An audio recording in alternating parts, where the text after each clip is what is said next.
akan menjawab pertanyaan dari teman-teman yang DM maupun tanya di kolom komentar. Nah, salah satu pertanyaan yang aku bahas di video ini adalah, apakah harus kuliah S3 untuk menjadi dosen? Nah, tapi sebelumnya jangan lupa klik subscribe dan turn on notification biar kamu selalu dapat informasi terbaru dari video-videoku selanjutnya. Nah, kalau menjawab pertanyaan ini, jawabannya adalah tidak harus. Jadi kalau untuk menjadi dosen, kamu tidak harus kuliah sampai S3 dulu. Cukup kuliah sampai S2 dan kamu sudah bisa menjadi dosen. Cuma tetap ada ketentuannya, yaitu antara S1 sama S2-nya harus linear. Nah, cuma menurutku ini kayaknya case yang aku temukan di wilayah Pulau Jawa dan Bali aja ya. Karena waktu aku kuliah S2, aku dapat teman-teman mahasiswa sekelas yang dia itu dari luar Jawa dan sudah menjadi dosen yang lumayan lama gitu. Jadi lulus S1 jadi dosen, terus udah itu setelah sekian lama menjadi dosen diminta untuk kuliah lagi, kuliah S2 loh itu. Dan waktu itu ada mahasiswa usia sekitar 42 atau 45 tahun. Jadi dia setelah lulus S1 langsung ngajar sampai sekitar 20 tahun kemudian akhirnya baru kuliah S2. Jadi mungkin ada perbedaan sih antara di Jawa sama luar Jawa ya, tapi kalau secara detail itu mungkin kayaknya kebijakan dari setiap universitas atau institusinya sendiri-sendiri.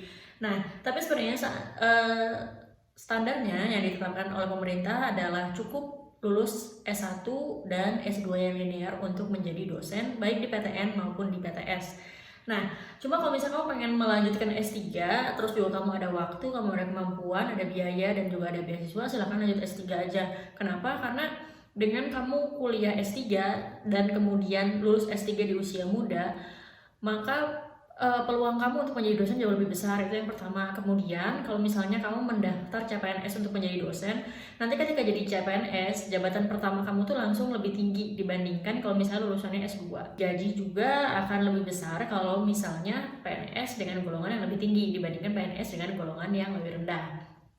Nah, tapi kalau misalnya di Indonesia sendiri, patternnya atau polanya mahasiswa yang kemudian menjadi dosen muda itu kayak gimana sih? Nah, jadi di sini ada dua pattern nih.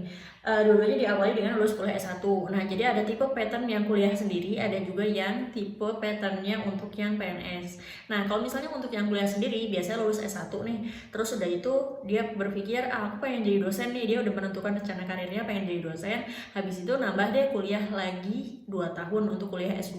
Nah, setelah selesai kuliah S2, kemudian coba mendaftar untuk menjadi dosen. Biasanya awal-awal lulus kuliah S2 nih masih idealis, daftarnya di PTN, di kampus-kampus gede gitu. Nah, nanti kalau misalnya ada yang nggak dapet di PTN, karena untuk PTN sendiri sebenarnya persaingannya sangat ketat, biasanya teman-teman akan mulai menurunkan standarnya, kemudian nyari di PTS aja nggak apa-apa, atau kalau nggak PTN tapi luar Jawa, atau kalau nggak di kampus yang lebih kecil kayak gitu.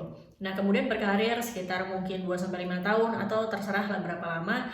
Setelah dirasa pengalamannya cukup, kemudian pengen daftar ke PTN lagi, maksudnya nyoba daftar di PTN lagi ketika ada lowongan pekerjaan untuk dosen di bidang tersebut atau di jurusan tersebut. Habis itu nanti akan pindah ke PTN dan kemudian berkarir untuk jangka waktu yang panjang di PTN tersebut.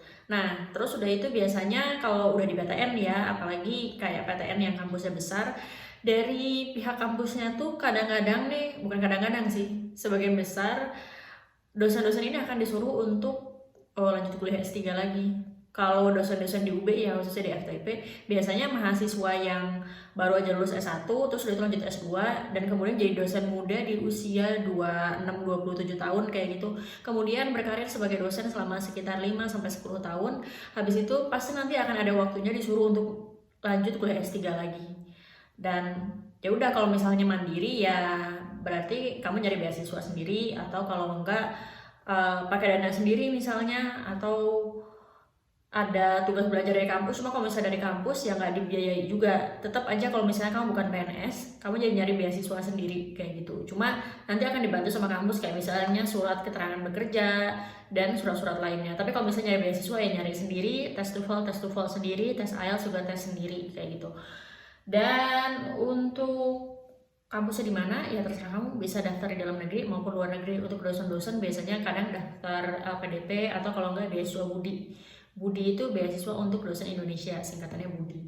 Nah, terus udah itu kalau misalnya tipenya dia daftarnya lewat PNS kayak gimana? Biasanya lulus S1, Habis itu kuliah S2, baru udah itu mengikuti CPNS untuk posisi dosen. Karena kalau untuk posisi dosen di CPNS minimum pendidikan S2. Jadi nih lulus S1, terus udah itu daftar CPNS dulu nih pakai ijazah S1, terus nanti akan dikuliahkan sama pemerintah, terus nanti setelah kuliah S2 akan bisa menjadi dosen. Nah, nggak bisa kayak gitu. Jadi kalau misalnya emang CPNS untuk posisi dosen, minimum pendidikan udah S2 dulu.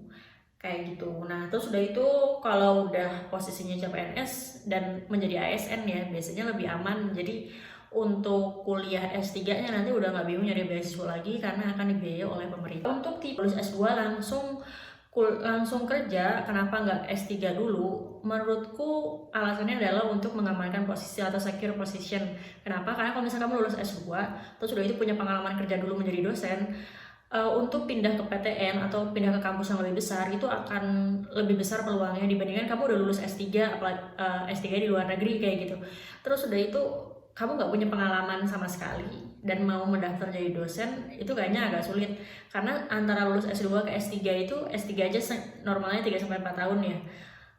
Dibanding kampus itu dibandingkan mencari yang lulusan S3, mending mencari yang lulusan S2 tapi udah punya pengalaman kerja gitu dan udah siap untuk menjadi dosen. Terakhir yang perlu di-highlight adalah kalau misalnya kamu pengen mendaftar jadi dosen jalur CPNS nih, gunakanlah ijazah terakhir, karena nggak bisa kalau kamu menggunakan ijazah yang bukan ijazah terakhir, maka ijazah terakhirmu nggak akan bisa diklaim. Nah, ini aku dapat informasi dari temanku yang ASN juga. Jadi kalau misalnya kamu saat ini kuliah S3 nih, kamu kan ijazah terakhirnya S2 berarti ya. Terus udah itu ada lowongan CPNS untuk menjadi dosen, kemudian kamu daftar dengan ijazah S2-mu, terus kamu mikir, nggak apa deh aku pakai ijazah S2, sekarang kan posisinya aku kuliah S3 nih. Nanti kalau misalnya udah selesai S3, ijazahnya akan diklaim dan nantinya aku akan naik pangkat otomatis dengan ijazah yang aku dapat dari S3 ini yang mungkin kamu lulusin 2-3 tahun lagi gitu kan. Nah, tapi sayangnya nggak bisa kayak gini. Jadi kalau misalnya kamu ijazah terakhirnya pakai S2, ya udah gajimu akan ngikut di situ. Nanti kamu seandainya pun dikuliahkan lagi, ya kamu akan kuliah S3 lagi. Jadi ijazahmu yang kamu dapat sebelum ijazah S3-mu ini yang kamu dapat bukan tugas belajar dari institusi ataupun ikatan dinas, ya nggak akan bisa diklaim selamanya. Kecuali misalnya kamu keluar dulu, kamu resign, terus udah itu kamu cari tempat kerja yang lain, terus udah itu menggunakan ijazah terakhirnya S3, itu baru bisa. Nah, ini juga ada informasi dari admin yang di UB, bukan dosen sih, tapi posisinya admin. Jadi dia cerita kayak gini, dulu waktu lulus kuliah S1, terus udah itu sambil kuliah S2 juga di UB, ijazah terakhirnya kan S1. Nah, terus udah itu dia mikir, udah deh nggak apa-apa, ada lowongan pekerjaan sebagai admin, aku coba daftar aja dengan ijazah S1, karena waktu itu kalau mau jadi dosen ini kan minimum S2. Nah, posisi yang non-dosen yaitu admin itu bisa ijazahnya S1. Nah, akhirnya dia daftar dengan ijazah S1 itu, terus udah itu dia pikir nanti kalau misalnya aku udah lulus S2 nanti ijazahnya akan bisa aku klaim nih. Nah, kemudian waktu itu posisinya dia lagi tesis dan selesai ngerjakan tesis, selesai S2-nya dia dapat ijazah, dan ketika dia bawa ke UB, sama UB nggak diterima karena ya kamu kan daftarnya dengan ijazah yang S1 kemarin, jadi kamu ya seterusnya akan dengan gaji sesuai dengan ijazah terakhir yang kamu gunakan ketika daftar di sini. Terus waktu itu saya tanya, kalau gitu gimana dong? Apa harus ngikutin naik pangkat nunggu berapa tahun? Terus kata dia kalau naik pangkat nunggunya sekitar 5 tahun. Sayang banget ya, padahal kan udah kuliah S2 tuh 2 tahun. Jadi salah satu pilihannya adalah ya lanjut di situ kerja, terus udah itu nunggu naik pangkat sekitar 5 tahun, tapi itu juga nggak ada kepastian. Atau kalau enggak, ya dia resign dari si kampus tersebut, kemudian pindah ke institusi lain, atau kalau nggak pindah ke kampus lain dengan mendaftar dengan ijazah terakhir yaitu ijazah S2. Jadi coba kalau misalnya mau daftar di suatu institusi CPNS terutama, atau kalau nggak daftar di tempat kerja apapun, pastikan kamu ngecek dulu, terutama kalau misalnya ijazah itu jadi benar-benar poin utama yang dinilai dan mempengaruhi kenaikan gaji maupun kenaikan jabatan, posisi, dan lain-lain. Kecuali kalau misalnya kamu emang daftar ke kampus yang mungkin kampus swasta dan dia fleksibel, nanti kalau misalnya kamu pakai ijazah S2 terus sudah itu nanti kamu punya ijazah S3 karena sekarang lagi ongoing kuliah S3, nanti bisa langsung diklaim. Kalau misalnya memang kebijakannya seperti itu dan memang tertulis, ya nggak apa-apa. Jadi pastikan kalau misalnya dapat informasi tersebut tertulis, bukan dari orangnya bilang kayak gini tapi informasi tertulisnya nggak ada, ya jangan percaya juga. Oke, segitu aja ya. Terima kasih sudah menonton video ini sampai akhir. Kalau kamu punya pertanyaan lain bisa tanya di kolom komentar di bawah ini. Terima kasih.